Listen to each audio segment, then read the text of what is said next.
Guys, this is Chris Palme again from the University of Guelph Alumni Stadium, where the Grey Cup champion CFL champion Toronto Argonauts are hosting training camp.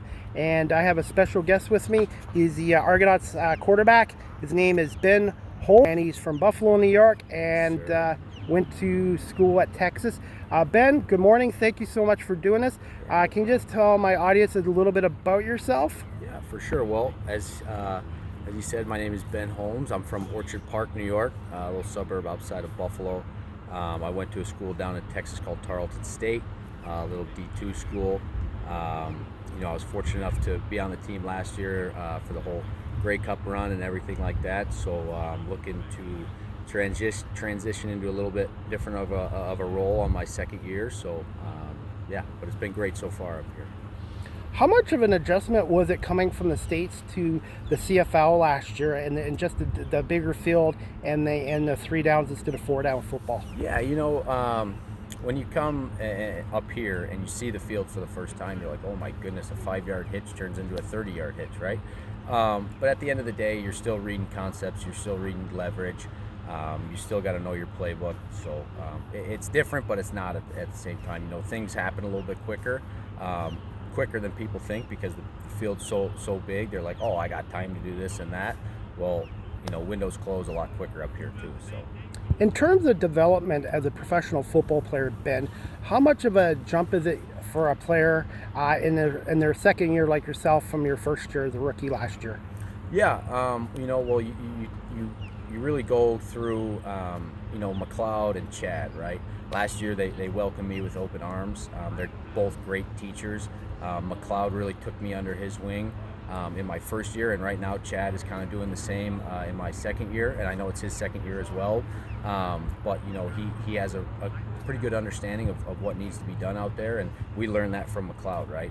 McLeod was such a great teacher and student of the game, and the way he would analyze things and really simplify the big picture, right? And that's why he's so good. That's why he's still so good down in the USFL right now, right? So it's just going day by day and just really understanding what RD wants out of the play, right? So. Okay. Thoughts on Chad Kelly, who's also from Buffalo, New York, yeah. taking over as the number 1 quarterback, and just thoughts on Chad? Yeah. Chad's a tremendous talent, right? He can throw it, he can run it. Smart guy, knows football. He's been around it his whole life. But he's also a great human being. He's a great teammate, right? He's fiery, right? He plays with a lot of passion, which everybody loves to see, right? And it's contagious energy. That's what I like to call it. But he knows when to dial it back. He knows when to explain things, right? So he's been great. We've been attached at the hip, for the last 3 to 4 or 5 days, and he's helping me along with some of the reads that maybe I didn't get to see last year. So he's been great. So. And just thoughts, how long does it take a quarterback to develop chemistry with the wide receivers and stuff like that? Yeah, like this one. We haven't thrown with these guys too long, but after the second or third day, you kind of understand how they're going to come out of their breaks. You understand, how long it takes them to come out of their breaks. You know where they like to high point the ball and stuff like that. So 2 to 3 days, I guess. But we've been throwing with the veterans the whole off season, so a day or two, and then you're pretty good. So. Overall thoughts on the CFL last year, your first year, and winning the Grey Cup, and the Toronto Argonauts organization, like with Mike Pinball Clements and Ryan Dimwitty and the coaching staff? Yeah, for sure. Well, to answer the first portion of your question, came to the CFL rookie year, win a Grey Cup, right? What more could you ask for? I call him Pinball, but Mr. Clemens, he's been awesome since day one. He saw me day one when I came in and gave me a big hug, and I didn't really know who he was, but over the course of the couple months in the year, we got close. Every time I see him, I give him a big hug. He's unbelievable for our organization. He's great for the city of Toronto as well. Everybody knows him. So he's unbelievable, and RD, our coach Dinwiddie, like I like to say, he's like a savant, right? He knows football in and out. He knows this offense in and out. He knows coverages in and out. He's been unbelievable. He's a great teacher of the game as well. He knows how to slow things down when people don't understand it. And he's just great to work with. But also, Coach Miller, he's our quarterback coach, right? Got to give him a shout out. He's been unbelievable as well. Just a great guy, great dude from Pittsburgh.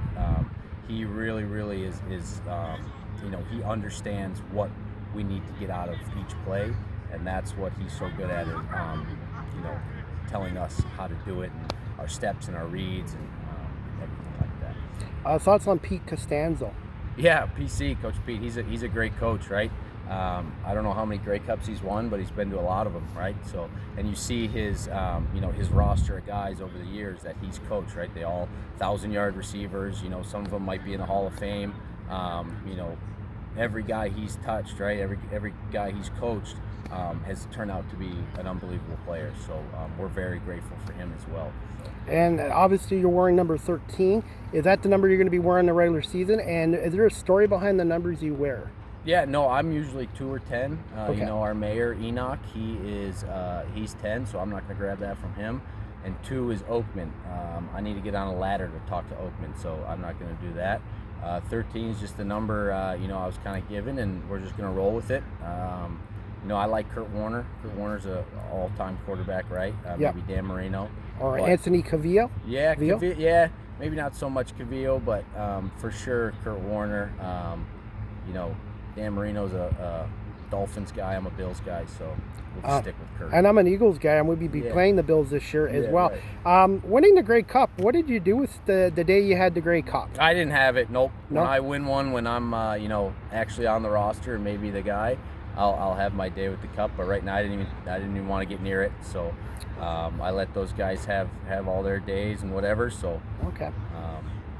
Well, I'm going to wrap this up, but for someone that's never been to an Argos game, what would you tell them? It's going to be exciting, right? It's going to be loud. We're going to try and, stretch the field vertically and score some points, right? Okay. Well, Ben, I want to say thank you so much for doing this, and I want to wish you all the best in the 2023 season, and we'll definitely see you at BMO Field, and June 1st, 7 o'clock, preseason game here against the Ottawa Red Blacks here at Alumni Stadium. Thank you so much, Ben, for doing this. Yep, no worries. Thank you.